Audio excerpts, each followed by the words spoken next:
Imagine this, the political skies looked bright for Julius Malema, headline after headline announcing his rising influence, his ability to shake the establishment, his growing support among youth.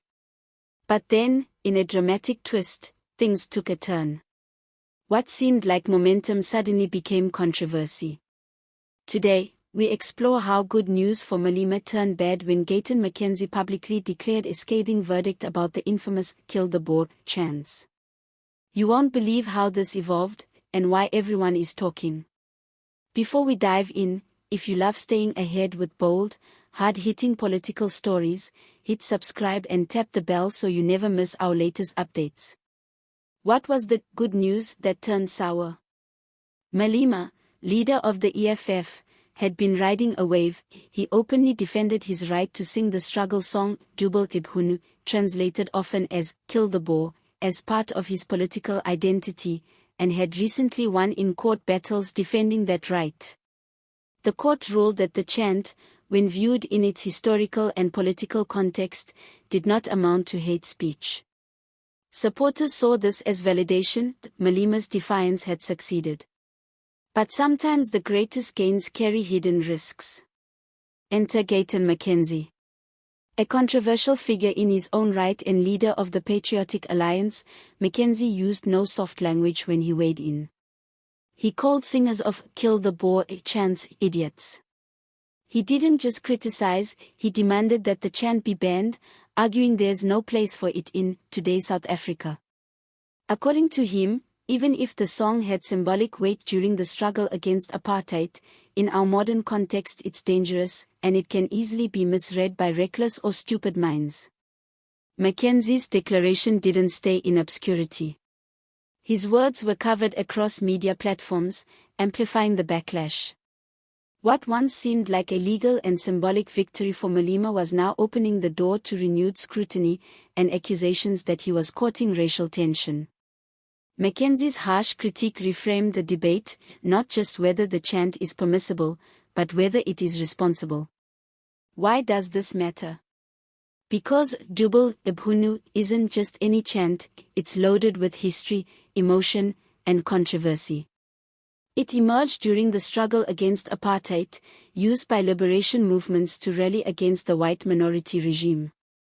But over decades, it has been challenged in courts as incitement or hate speech.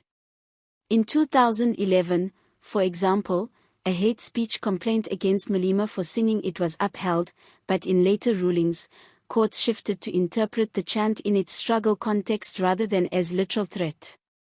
That's why McKenzie's forceful condemnation is so striking. He's rejecting that interpretive buffer and saying the chant must be treated as dangerous in today's South Africa.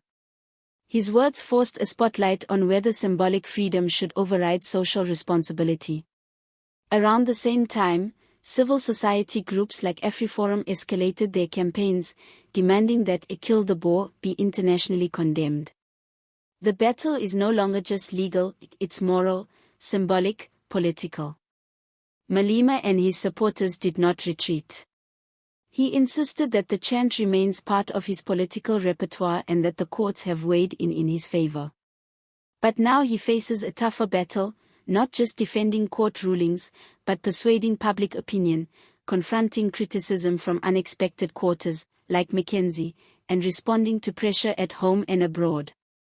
In fact, the chant now draws global attention, with commentators and international observers questioning whether it incites violence or sinks the image of a nation still healing racial wounds. One twist to watch: McKenzie isn't aligned with the main parties defending the chant. His vocal rejection threatens to peel away nuance from the narrative.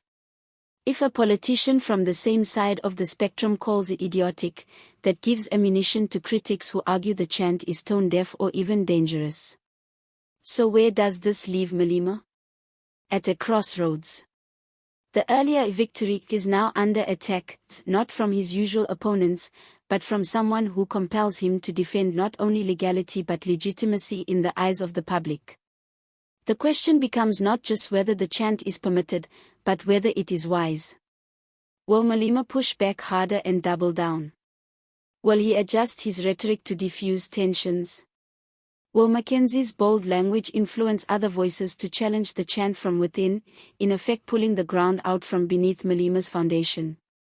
One thing is certain, this story is far from over.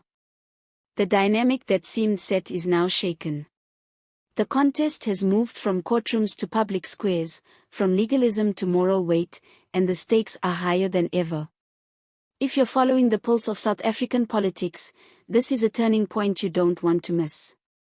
Stay tuned. If you haven't yet, subscribe now so you'll be the first to hear any new twist in this drama.